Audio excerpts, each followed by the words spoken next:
What is up, guys? Rick Kakis here, and today was the official Bungie livestream detailing all of the changes involving weekly activities and more coming to Destiny with the introduction of the Age of Triumph content offering. We are going to be going over all of the news, all of the information that came out from today's live stream and analyzing what that information means for Destiny and you. And so guys, if you enjoy this content, enjoy being kept up to date with the latest Destiny news, please remember to support the video by liking, commenting, and especially sharing. It's a simple thing to do, but it really does help me out. So, what are the changes to weekly activities, and again, a lot more stuff, hitting Destiny with the Age of Triumph? Well, firstly, let's start where your journey will likely start as well, which is with the speaker. Bungie showed off that the speaker is going to have a big quest line. In fact, it was said there's going to be around 12 steps to this quest that has you do all of the different things involved in the Age of Triumph. So pretty much this quest has you start with the speaker and he gets you to do all of the new things in the Age of Triumph. I don't know exactly what you get for completing this quest, but let's hope it's something sweet. Now, revealed, as you can see with one of the quest steps, is that there's a weekly story mission. We're going to take a more in-depth look at that very soon, but to explain all of these weekly activities, I think firstly we need to explain one of the big rewards coming with these weekly activities, and that is, of course, the new Eververse item. Eververse is, of course, the kiosk in the tower that facilitates microtransactions within Destiny, being able to spend real money on in-game items. However, for the longest time, Eververse has had kind of goodie bag items. First, it was Sterling Treasures, then it was Radiant Treasures, then it was Treasures of the Dawning, and that's been replaced with the new goodie bag Eververse item. Now, these Eververse goodie bags have always been available for free by doing certain weekly activities. Right now, the first time a week you do the weekly heroic Siva strikes, you're going to get a free Treasures of the Dawning. That theme is very much continued with the introduction of the new mystery bag item, the Treasures of Ages. These goodie bags contain pretty much everything in microtransactionable items throughout Destiny's history. As you can see here, we have Armor of the Ages, where you can get Spectre armor, older Dawning armor, you can even get the Taken armor from the April update. We have legendary emotes of the Ages, where you can get pretty much every emote that's been in Destiny throughout the history. We even have the chance to get the Deviled and the Ghost, the infamous, super hard to get microtransactionable items. So essentially, Treasures of the Ages is kind of a conglomeration of all of the mystery bag items throughout Destiny's history, while also having some new stuff like a new armor set, ship, shaders, and ornaments. Now, of course, a lot of you are going to be hearing this and not really liking that, and that's understandable. Microtransactionable items are definitely not, on the top of everyone's list as the best additions to Destiny. That is for sure. However, in the positive light of things, it is kind of cool that you can now go forth, do weekly activities, and by the way, when we look at weekly activities, you'll see that the chances to get Treasure of Ages has increased. But you can go and get these items and actually have a chance at attaining some of the armor pieces and emotes and sparrows and shaders and whatever that you weren't able to get before. So that will help people complete their collections. The slight downside of this that I will just mention quickly is that it does devalue a lot of the items in the game.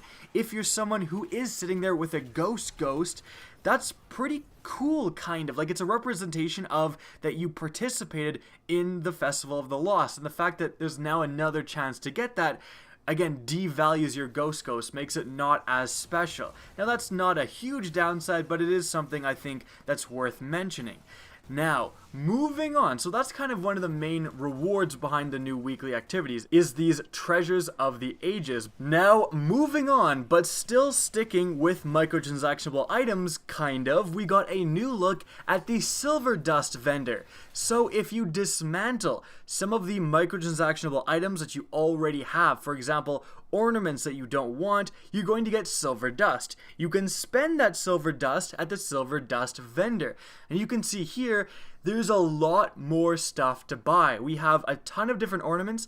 We actually do have, up in the top left corner, you can see mystery bags, and those are armor engrams. So you can actually spend your silver dust here on those mystery bags and get old armor pieces for all these different factions. You can see a ton of different factions represented. We have the Prison of Elders, we have the Dawning, we have the Vanguard, Crucible, Future War Cult, Dead Orbit, New Monarchy, and we even have Iron Banner. So if you're an armor collector, this is awesome news for you. We also have consumables, we have chromas, and if you look up at the top, we have a bunch of different collections, up to collection 5.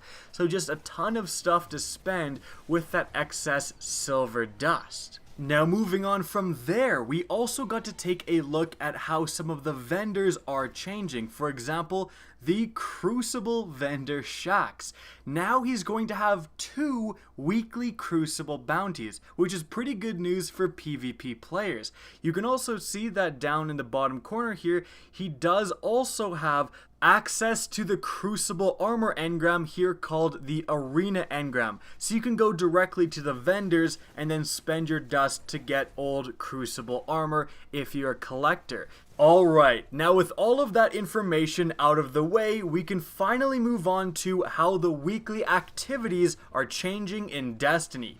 First off, we have the weekly featured raid. This was shown off last week, but for those of you who may be unfamiliar, there is now going to be a weekly featured raid.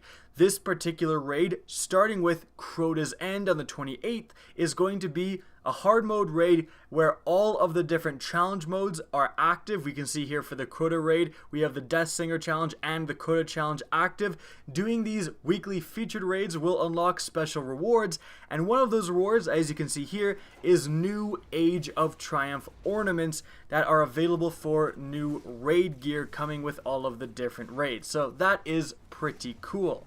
Now, aside from that, we have a look at the new Challenge of Elders updated activity. And when I say new, it's really just the Challenge of Elders updated. So the Challenge of Elders was added to Destiny in the April update. Essentially, it's the precursor to strike scoring. You go to Varix, you get a special ticket to do the Challenge of Elders, and you try to kill enemies and get enough points to earn rewards. This has been updated in the sense of light level and rewards you actually get. So previously you did not get any legendary marks, now you will for doing the weekly version, and also you get a guaranteed legendary engram, which is nice. There wasn't any word on the rewards from the Challenge of Elders changing, so it will likely just drop the same rewards it does today, but I wouldn't even say at a higher light level. The rewards actually already drop up to 390. The actual activity is just a little harder. Perhaps they'll drop all the way up to 400 if you do the weekly version. So that's a little bit disappointing. I was hoping they'd do something a little bit new. But if you're someone who missed out on the April update and kind of joined Destiny with the Rise of Iron, you probably weren't even doing the Challenge of Elders. And if you're someone who, has been doing the Challenge of Elders but has stopped, you now have the chance to still do it, but just with literally better rewards. So there you have it. Now moving on, we have an activity that a ton of people were talking about, were speculating about, that Bungie was teasing us about. It's the updated weekly Nightfall strike. Now previously in the trailer they showed before the stream, they talked about daybreak strikes. Well, you can see that present here. Daybreak is actually just a modifier that can appear in the weekly Nightfall strike. So what this Daybreak modifier is essentially a combination of two things. Now, on the one hand, Daybreak will essentially include the Epic modifier already present on all of the Nightfall activities. Epic really just increases the lethality of the enemy combatants, makes them more powerful. Now, on the other hand, the second half of this modifier is what we pretty much all guess, or at least what I guess and a lot of other people. It's going to introduce Mayhem-like modifiers, just like you find in the Mayhem PvP playlists into the Nightfall. So your melee, your grenades, and your super are going to be recharging incredibly fast, like so fast, and it's going to be a pretty fun experience. Now, the Daybreak modifier is not going to be a constant modifier, like it's not going to replace Epic. Daybreak is going to be a random modifier that appears, according to Bungie, once every 4 weeks, essentially once a month. However, there is going to be a week of Destiny starting July 18th, leading into August, where they're going to have 6 weeks of Daybreak modifiers in a row, where you can absolutely just go ham. So that's kind of cool. The Daybreak modifier definitely sounds pretty fun. Unfortunately, it is only going to appear like once a month, and it is essentially just a new modifier and not a new strike playlist or something like that some of us were speculating about.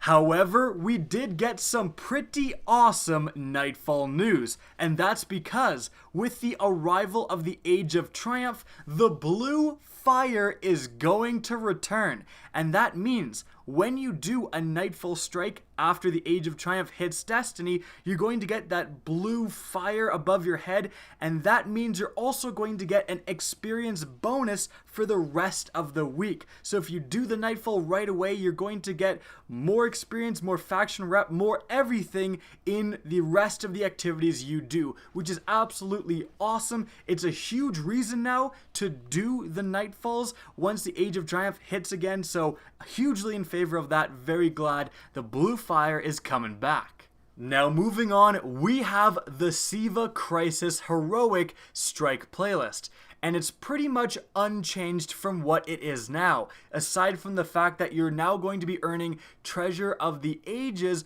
rather than Treasures of the Dawning. So that's really the only change there. Moving on from there, we have actually the new activity and a new look at what we teased at the beginning of the video, which is the weekly story playlist. This is actually pretty cool. What this is story missions finally updated to a relevant light level and giving some kind of relevant rewards. You can see that if you do it once a week, you're going to earn another Treasure of the Ages, and on top of that, just below that, you're going to earn 20 legendary marks the first 5 times per week that you do this. So that is a huge reward, and I think the reason this is done is that it's essentially replacing the daily story missions. So previously, if you missed a day, you would miss out on those legendary marks, but now if you're only able to play Destiny, 2 or 3 times a week, you can log on, plow through this playlist, and get like 100 legendary marks, which is pretty cool. We also have story modifiers. You can see here, Heroic, Specialist, and Grounded are present for the weekly playlist shown, and that's all definitely good news. It's a great way to make story missions more relevant. We got another look at how they would work here, where you can see for this week it was Mars and Venus. So if you're playing these weekly story missions on this current week, you can get random missions from anywhere on Mars and Venus, and then the next week presumably it would be Earth and the Plague Lands, and then maybe the next week it would be the Dreadnought and Mars, or whatever it's going to be. So that's how that playlist is going to work, and that's definitely pretty cool. That's something that honestly I'm going to be doing now, where previously I was definitely not too interested in the daily story activities. And lastly, we have the weekly PvP activity. This again remains pretty much unchanged, aside from the fact that you're now going to, of course, get Treasure of the Ages. So you have 3 times a week a chance to get a free Treasures of the Ages, which is pretty cool, and that's above the rate that you're getting right now. So that's, I'm in favor of that, just more free stuff rather than kind of forcing us to pay for it. And so guys, that's going to wrap up all of the information that was revealed in today's Bungie official livestream. Next week, March 22nd, at presumably the same time, 10 a.m. Pacific, on Bungie's Twitch channel, they're going to be talking about how the new weapons and armor coming into the game are going to influence the sandbox. Especially, we're going to get to know, if elemental primaries are coming back, if they're not, what's going to be done to them, all of that stuff. So that's going to be a very interesting stream, and I'll absolutely cover that in a video as well. I hope you enjoyed today's video, found it informative, and if you did, please remember to help me out by simply rating and especially sharing this video.